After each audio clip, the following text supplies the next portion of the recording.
வணக்கம். கோவை நீலகிரி செய்திகளுக்காக செய்திகள் வாசிப்பது சரவணன். சுபாஷ் சந்திரபோஸ் அவர்களின் 128வது பிறந்த நாளில் உதகை சுபாஷ் சந்திரபோஸ் திடலில் சமூக ஆர்வலர் ஜனார்தனன் தலைமையில் துப்புரவு பணி நடைபெற்றது.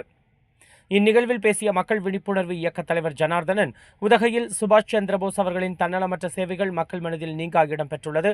அவரின் நினைவினை தாங்கி உதகை நகரில் இருக்கும் சுபாஷ் சந்திரபோஸ் திடல் மகாத்மா காந்தி முதல் இந்தியாவின் உன்னத தலைவர்கள் முழங்கிய மேடை, பல போராட்டங்களுக்கு பின் டவுன் பேருந்து நிலையத்தில் அழகிய பூங்காவாக தனியார் மூலம் மிகச் சிறப்பாக பராமரிக்கப்பட்டு வந்துள்ளது. இன்று நகராட்சி துணை நகரமன்ற தலைவர் வார்டில் தேச தலைவரின் பூங்கா சமூக விரோதிகளின் கூடாரமாக மாறியுள்ளது. நீரூற்று அழக வண்ண விளக்குகள் உடைத்து செல்லப்பட்டுள்ளது. போதைப் பொருட்களின் கூடாரமாக மாறியுள்ளது. நகராட்சி நிர்வாகம் சுற்றுலா முக்கியத்துவம் வாய்ந்த இந்த பூங்காவை பராமரிக்க முன்வர வேண்டும், இல்லையேல் தனியார் பராமரிக்க கொடுப்பது அவசியம் என்றார். உதவும் சுரேஷ்குமார், மது பாட்டில், பிளாஸ்டிக் குப்பைகள் குவிந்து கிடக்கின்றன, பராமரிப்பு இல்லாமல் இருப்பது நகராட்சி நிர்வாகம் கவனத்தில் கொள்ள வேண்டும் என்றார்.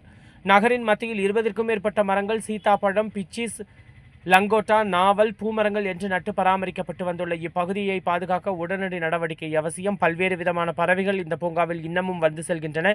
இதுபோன்ற புகழ்மிக்க பகுதிகள் பாதுகாத்து இந்த மேடைகளில் முழங்கிய காமராஜர், எம்ஜிஆர், கலைஞர் போன்ற தலைவர்களின் வருகை குறிப்புகளை மக்கள் கட்சிக்காக தகவல் பலகை வைப்பதை குறித்து நடவடிக்கை எடுப்பது அவசியம் என்று சிவதாஸ் குறிப்பிட்டார். கோவை நீலகிரி செய்திகளுக்காக எமது சிறப்பு செய்தியாசிரியர் தமிழ் வெங்கடேசன். அது பல்வேறு போராட்டங்கள் நடத்தி ஒரு அமைப்புக்கு இது பராமரிக்க கொடுத்தது. அந்த அமைப்பு பராமரிக்க முடியாமல் கைவிட்டாங்க. அப்புறம் நகராட்சி என்ன பண்ணிச்சு, நாங்கள் அதை மெயின்டைன் பண்ணுறோன்னு சொன்னாங்க. அது எந்த மெயின்டைனும் பண்ணுறதில்ல, ஒரே குப்பையாக கிடக்குது. மக்கள் வரிப்படத்தில் போட்ட அந்த இதெல்லாம் அலங்கார மின் விளக்கெல்லாம் துண்டு துண்டாக போய் கிடக்குது. சாலையோர பூங்காவோட நிலைமையெல்லாம் அப்படித்தான். பல லட்ச ரூபா பூங்கா, பல லட்ச ரூபா செலவு பண்ண பூங்கா, டெய்ல்ஸ் பூங்காவை யாரும் நுழைய முடியாத மாதிரி பூட்டி வச்சுட்டாங்க. சேரிங் காசில் இருக்க பூங்காவை பாதியாக வெட்டி துண்டுப்பட்டாங்க. இப்போ இருக்க காந்தி சிலையை தூக்கி மூலையில் தூக்கி போடுறாங்க. அது இடைஞ்சலாக்குறோம். ஸ்கூலுக்கு ரொம்ப ஸ்கூல் பக்கமாக தூக்கி போட போகிறாங்க. சாலைக்கு ரொம்ப இடைஞ்சல் அப்படின்னு. சாலையோர பூங்காக்கள் எந்த பராமரிப்பும் கிடையாது. இது என்ன நடக்குதுன்னு இங்கே தெரியல.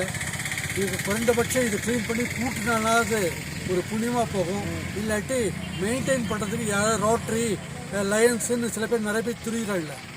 இன்னர்வியில் அவங்களுக்காவது கொடுத்து கொடுங்க, அப்போ அது உருப்படுதான்னு பார்க்கலாம்.